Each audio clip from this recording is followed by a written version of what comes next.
പാലക്കാട് കരുത്തുകാട്ടി മുന്നണികളുടെ കുട്ടിക്കലാശം. രാഷ്ട്രീയ സംഗമവേദിയായി സുൽത്താൻപേട്ട. ഭരണ തുടർച്ചയ്ക്ക് NDAയും ഭരണം പിടിക്കാൻ LDFും UDFും. ആവേശപ്പോരിന്റെ കലാശക്കൊട്ടോടെ ജില്ലയിൽ പരസ്യ പ്രചരണത്തിന് സമാപനമായി. മേൽക്കൈ നിലനിർത്താൻ LDFും മുന്നേറ്റമുണ്ടാക്കാൻ UDFും NDAയും മത്സരിക്കുന്ന തദ്ദേശ തിരഞ്ഞെടുപ്പിൽ സുൽത്താൻപേട്ട ജംഗ്ഷനിൽ കലാശക്കൊട്ടിൽ രാഷ്ട്രീയ സംഗമവേദിയായി. ജില്ലയിലെ 88 പഞ്ചായത്തുകളിലേക്കും 13 ബ്ലോക്ക് പഞ്ചായത്തിലേക്കും 7 നഗരസഭകളിലേക്കുമുള്ള വിധിയെഴുത്ത് 11-ന് നടക്കും. നിയമസഭാ തിരഞ്ഞെടുപ്പിന് മാസങ്ങൾ മാത്രം അവശേഷിക്കെ നടക്കുന്ന തദ്ദേശ തിരഞ്ഞെടുപ്പ് സർക്കാർ വിരുദ്ധതയില്ലെന്ന് സ്ഥാപിക്കാൻ കൂടി ലക്ഷ്യമിട്ടാണ് LDFിന്റെ തിരഞ്ഞെടുപ്പ് ആസൂത്രണം.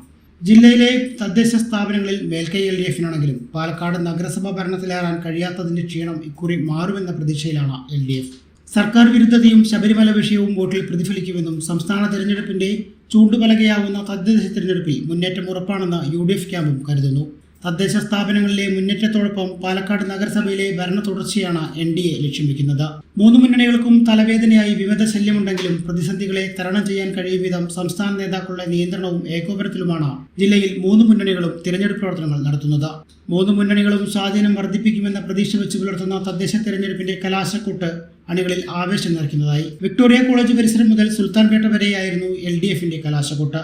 5 വിളക്ക് മുതൽ സുൽത്താൻപേട്ട വരെ UDFിന്റെ, മൂത്താന്തറ മുതൽ സുൽത്താൻപേട്ട വരെ NDAയുടെയും കലാശക്കൊട്ട് നടന്നു. സംഘർഷങ്ങളില്ലാതിരിക്കാൻ പോലീസിന്റെ മാർഗനിർദ്ദേശത്തിലായിരുന്നു കലാശക്കൊട്ട്. വാദ്യമേളങ്ങളും വർണ്ണങ്ങളും നിറഞ്ഞ കലാശക്കൊട്ട് ശക്തി പ്രകടനങ്ങൾക്കൊപ്പം ഉത്സവാന്തരീക്ഷം സൃഷ്ടിക്കുന്നതായിരുന്നു. 3 മുന്നണികളും ഇഞ്ചോടിഞ്ച് പ്രതീക്ഷയർപ്പിക്കുന്ന തെരഞ്ഞെടുപ്പിൽ ജില്ലയിൽ 23.3 ലക്ഷം വോട്ടർമാർ വിധിയെഴുതും.